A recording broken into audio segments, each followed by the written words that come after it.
So let us start from the first one, that is the ionic bond. Ionic bond is also called as the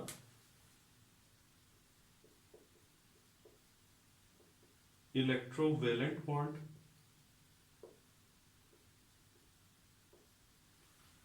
or you may also say it is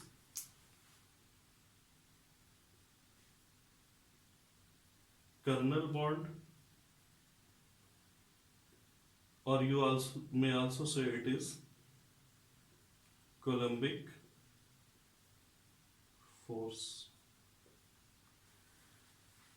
Now, what is an ionic bond and how the ionic bond is formed? Let us talk about it. An ionic bond is formed due to complete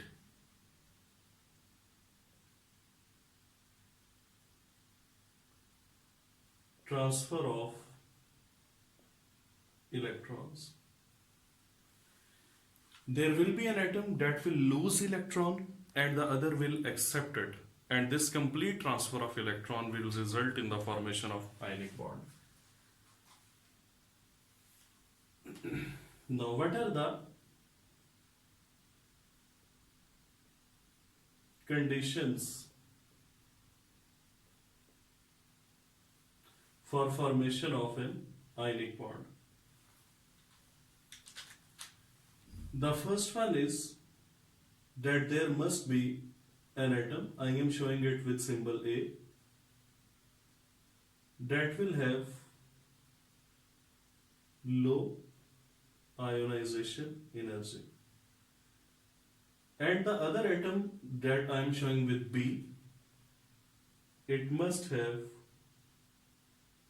high electron affinity.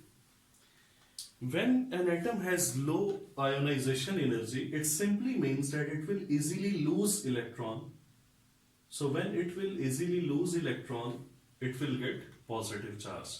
And the other atom which has high electron affinity, it simply means that it will easily gain electron and it will get negative charge.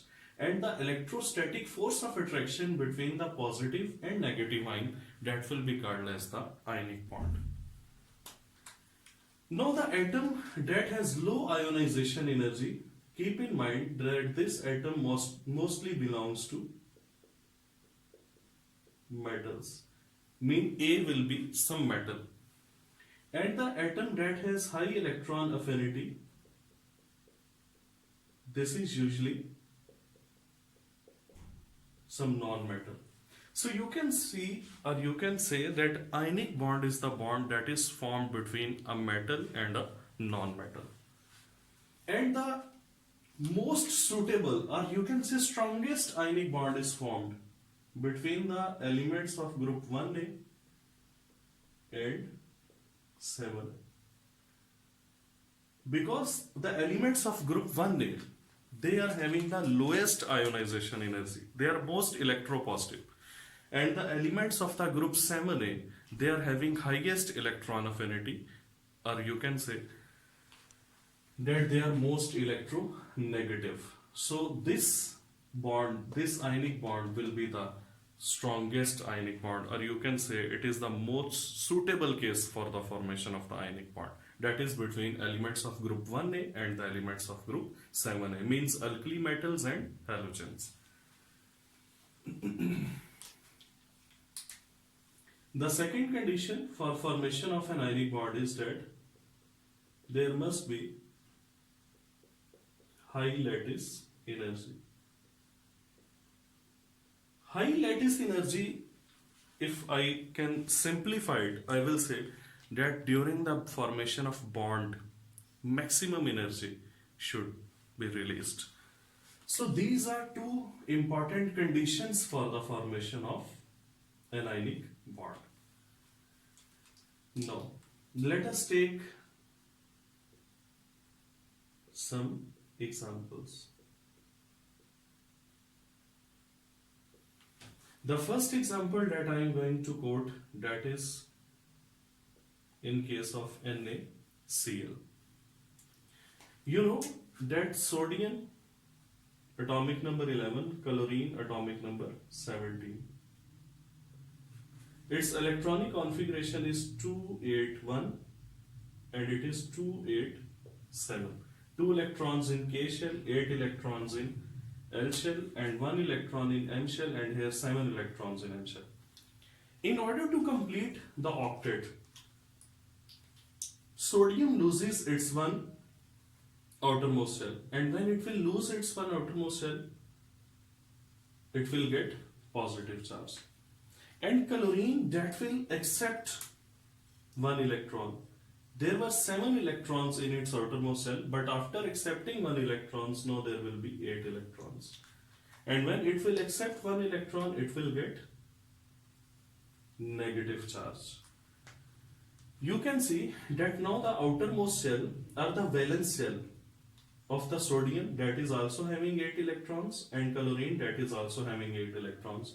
So octet in this case, that is obeyed, because the Lewis concept was based on the classical physics basically. So it will explain it in this form, in the form of the completion of the octet and the electrostatic force or Coulombic forces. So this positive ion and negative ion, they will attract each other, and the electrostatic force of attraction will be called as the ionic bond or electrovalent bond. But keep one thing in your mind, that I said that it is also called as kernel bond, because I am giving you a sentence, listen it carefully. Whenever ionic bond is formed, the metal loses its valence shell. And when the metal loses its valence shell, the remaining portion, that is called as kernel. So that's why it is called as the kernel bond. So this one is an example of NaCl. You can see other examples as well. Sometimes it is said that ionic bond is the strongest force in chemistry, mean among ionic covalent and coordinate covalent bond. If we are talking about one bond, ionic covalent and coordinate covalent, the strongest will be the ionic bond. Ionic bond, in case of ionic bond, we say it is a non-directional bond. Ionic bond is a non-directional bond. What does it mean? It simply means that a single positive ion is not connected to a single negative ion, or one negative ion is not bonded to only one positive ion. But actually the positive ions are surrounded by the negative ions, and similarly the negative ions are surrounded by the positive ion. Just to make it clear, I am showing it like this. This is Na positive. So it will be surrounded by Cl negative. Now you can see that there is no particular direction of the bond. There is no particular direction of the bond. But this bond is omnidirectional. If you do not want to use the word non-directional, you can use word omnidirectional. So this bond is basically omnidirectional, mean it is present in all directions. And if you want to simplify it further, if you want to further simplify it, you can say that single positive ion is not bonded to a single negative ion, but a positive ion is bonded to large number of negative ions, and similarly a negative ion is bonded to large number of positive ions. So a positive ion will be surrounded by negative ions, and negative ion will be surrounded by positive ions. So how there can be any particular direction of the bond? So this bond is non-directional or omnidirectional. How we can judge that if there are two atoms, they will form ionic bond or they will not form ionic bond? So if you have two atoms and you have to decide whether this bond will be ionic or covalent in nature, the simple criteria is the difference of electronegativity. If there are two atoms, you are required to see the difference of electronegativity. If the difference of electronegativity is greater than 1.7, it simply means that this bond will be the bond formed between these two atoms will be ionic in nature. So if you have two atoms and you are to decide whether the ionic or covalent bond will be formed, you are required to calculate the difference of electronegativity. If it will be more than 1.7, this bond will be predominantly ionic in nature. So that was information about ionic bond. Let me tell you one other thing, that is there any bond which is 100% ionic? Does 100% ionic bond exist? No.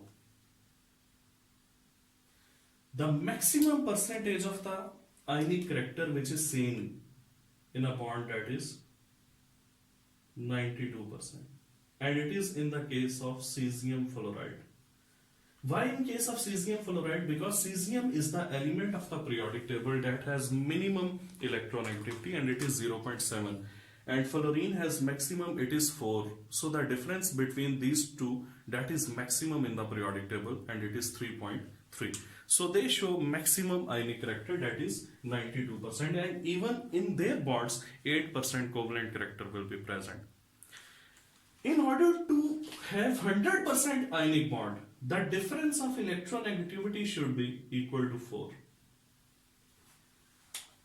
Means fluorine is having maximum electronegativity 4. If it will form bond with another atom having electronegativity 0, then the difference will be 4, and in this case the bond will be 100% ionic. But you know that there is no element in the periodic table which with a electronegativity equal to 0. So existence of 100% ionic bond, that is not possible.